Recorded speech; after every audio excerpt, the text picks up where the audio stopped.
सितंबर का महीना था। काली अंधेरी रात थी।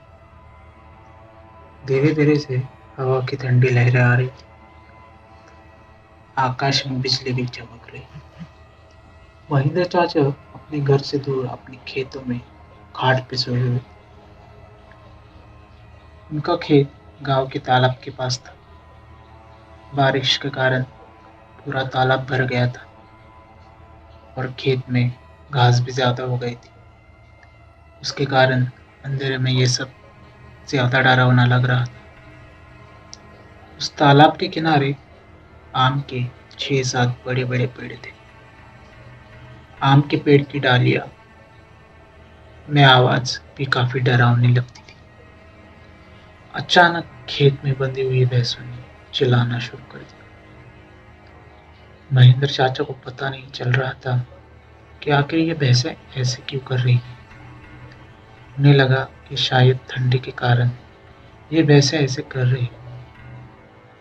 इसलिए महेंद्र चाचा ने खेत में चिमनी जलाई। उस चिमनी के उजाले में महेंद्र चाचा की नजर उनकी खाट पे पड़ी। उन्होंने देखा कि औरत उनकी खाट पे बैठी है। ये देखकर उनका शरीर डर के मारे कांपने लगा। उसी वक्त आकाश में बिजली का तेज झटकना। वैसे तो महेंद्र चाचा बहादुर थे, लेकिन आज उन्हें भी थोड़ा सा डर लग रहा था। उसी वक्त काका ने आग में सूखी घास डालकर और आग को ज्यादा बढ़ाया। इसकी वजह से वो औरत ठीक से दिखाई दे रही थी। महेंद्र चाचा ने तापने के साथ बैठे बैठे ही बूम लगाई, कौन है? पर सामने से कोई प्रतिक्रिया नहीं हुई। इसलिए काका अचंभित रह गए। उनकी समझ में कुछ नहीं आया।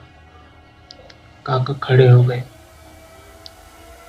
इसलिए महेंद्र काका ने सोचा कि अब डरने से कुछ नहीं होगा, मुझे हिम्मत से काम लेना पड़ेगा, क्योंकि जो डर गया समझो वो मर गया। चाचा ने एक बड़ी लकड़ी हाथ में ले ली और बोले, कौन हो तुम?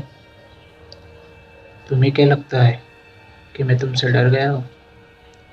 लेकिन सच तो यही था कि चाचा अंदर से पूरी तरह से डर के मारे कांपने लगे थे। चाचा का यह गुस्सा वाला रूप देखकर वो औरत खड़ी हो गई और जोर से बोली, क्या तुम मुझसे नहीं डरते? चाचा ने हिम्मत की और बोले,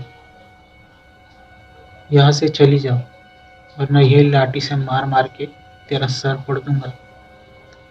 इतना ही बोला था, महेंद्र चाचा ने लाठी उठाई और उसी वक्त उस औरत ने आवाज उठाई, अब तू मुझे मेरे ही घर से बाहर निकालेगा? यहाँ पर तो मेरा बचपन गुजरा है, यह मेरा ही घर है, मैं यहाँ सालों से रह रही हूँ। ये सुनकर चाचा का डर और गुस्सा दोनों ही शांत हो। उन्हें लग रहा था कि मेरे सामने जो औरत खड़ी है उसे मैं जानता हूँ। उसकी आवाज भी जानी पहचानी लग रही थी। चाचा सोचने लगे कि आखिर ये औरत है कौन? अगर मैं इस औरत को जानता हूँ तो आखिर ये इतनी भयानक और विकराल रूप में क्यों है? अचानक, अरे ये तो ज्योति है, मेरी बड़ी बहन। बचपन में मैं और ज्योति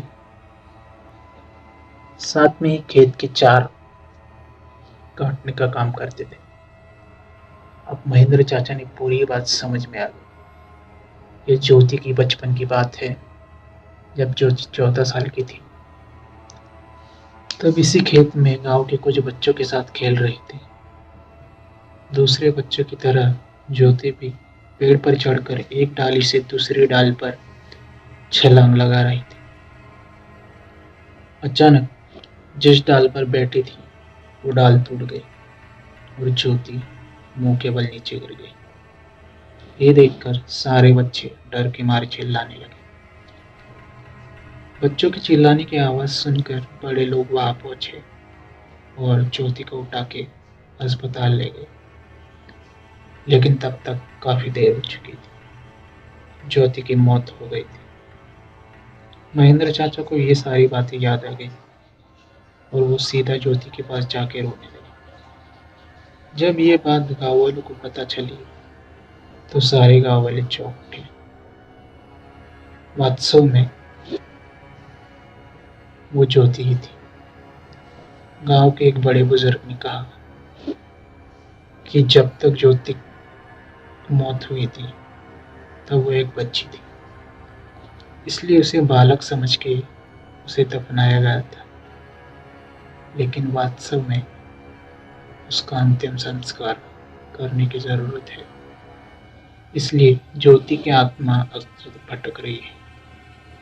महेंद्र चाचा ने तुरंत ही ज्योति की को जहाँ दफनाया गया था वहां से उसे निकाला। किस्मत इसकी भी हिम्मत नहीं हो रही थी कोई उसके पास भी जा सके। उसी वक्त ज्योति की आत्मा ने गांव वालों के सामने आके कहा कि हाँ, आपकी बात सही है, मैं मर चुकी हूँ। आप लोगों को मुझसे डरने की जरूरत नहीं। मैं अभी भी इसी गांव की बेटी हूँ, लेकिन मैं आज दिन तक भटक रही हूँ। मुझे मुक्ति दीजिए। बाद में महेंद्र चाचा ने ज्योति के शव को अग्नि संस्कार किया और उसकी आत्मा को शांति दिलाई। आप लोग को ये कहानी कैसी लगी हमें कमेंट सेक्शन में बताएं और ऐसे ही दिल दहलाने वाली कहानियां सुनने के लिए हमारे चैनल को सब्सक्राइब कीजिए। धन्यवाद।